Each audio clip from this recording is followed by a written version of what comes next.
Hoje eu venho contar um pouco sobre a luta das mulheres por direitos iguais, onde o lugar de fala demorou muito tempo para ser conquistado.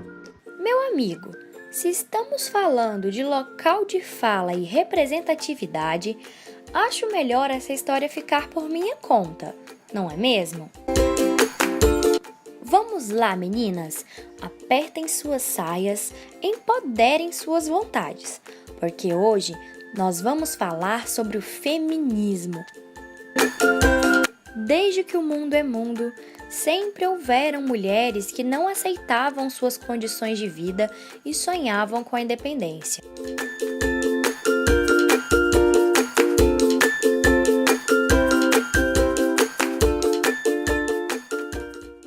Muitas delas pagaram com a própria vida na luta por igualdade.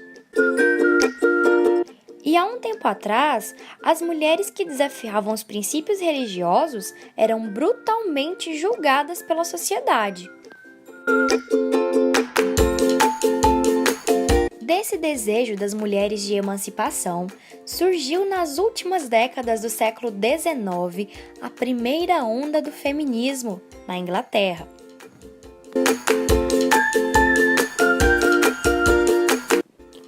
Em busca de espaço na sociedade e na política, as inglesas se organizaram para lutar pela principal arma da democracia, o direito ao voto.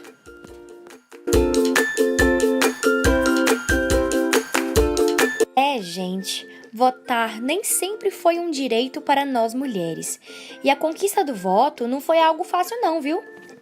As rebeldes, que ficaram conhecidas como sufragetes, tiveram que promover manifestações históricas pelas ruas de Londres.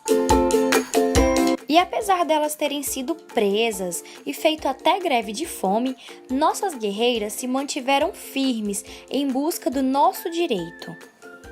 Um dos episódios mais marcantes da luta feminista na Inglaterra aconteceu quando, em uma corrida de cavalos, uma das líderes do movimento feminista, a Emily Davison, se atirou na frente do cavalo do rei em protesto a favor do voto feminino.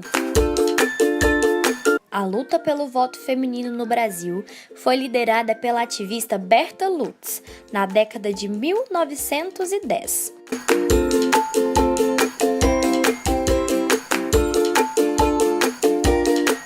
Berta foi uma das primeiras mulheres do país a ter voz ativa na política brasileira. Determinada, a garota fez um abaixo-assinado para o Senado brasileiro, exigindo o direito ao voto.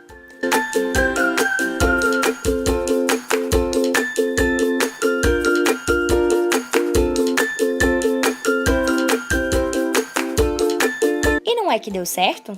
Em 1932, depois de muita luta e suor, o voto feminino foi conquistado com a promulgação do novo Código Eleitoral brasileiro.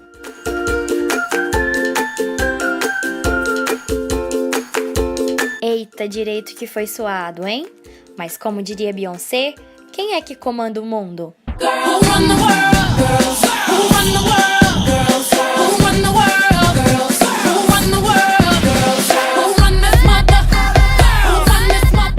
Continuando a nossa história, é muito importante lembrarmos do movimento das mulheres operárias no Brasil, que nos representaram com clamor em um manifesto em 1917, lutando por melhorias nas condições de trabalho para as brasileiras. Mesmo depois de tantos obstáculos superados, em 1930, a luta feminista na Europa, nos Estados Unidos e também aqui no Brasil se enfraqueceu.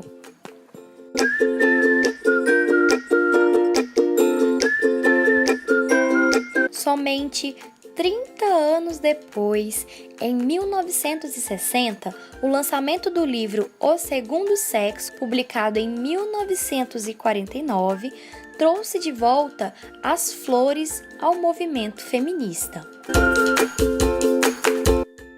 A frase "não se nasce mulher, se torna mulher" tornou-se um dos símbolos de resistência do movimento.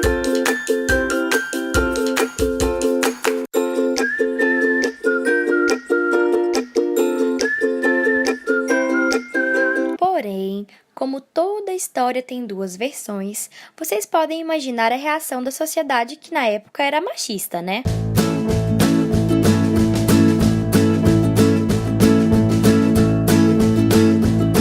Iniciamos então, em 1960, a segunda fase do feminismo. Essa etapa foi marcada pela luta contra as desigualdades sociais e culturais. A prioridade era que todas as mulheres pudessem ser dignas de serem donas da própria vida e do próprio corpo. Em 1960, quando surgiu a pílula anticoncepcional, as discussões em torno da submissão da mulher se tornaram importantes para quebrar os padrões de que os únicos papéis das mulheres na sociedade eram os de mãe e de esposa. A terceira e a mais importante era do feminismo teve início em 1990. Podemos dizer que ela é uma continuação das lutas do passado nos tempos mais modernos. Temas como aborto, violência sexual, propriedade do corpo, adoção e liberdade se tornaram as pautas das militantes. Dispostas a tudo para serem notadas, as ativistas queriam mostrar que a mulher podia tudo.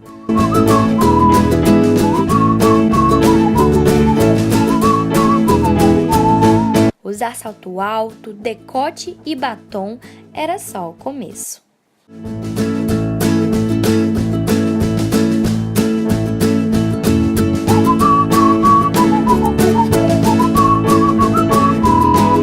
Nos dias de hoje, a luta feminista ganhou espaço e representatividade na sociedade e não se restringe mais apenas às mulheres. Mas um dos principais desafios do movimento no nosso século é a falta de apoio entre as próprias mulheres. Você acredita?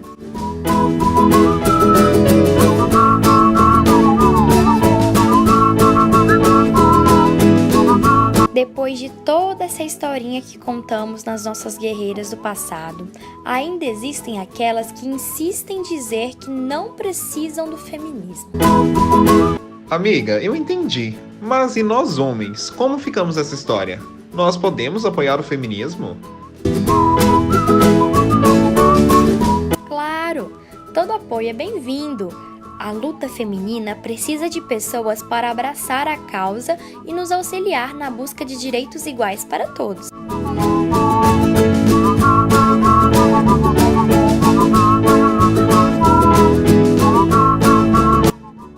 O feminismo proporcionou para nós mulheres a voz, o empoderamento e a libertação do machismo e do autoritarismo.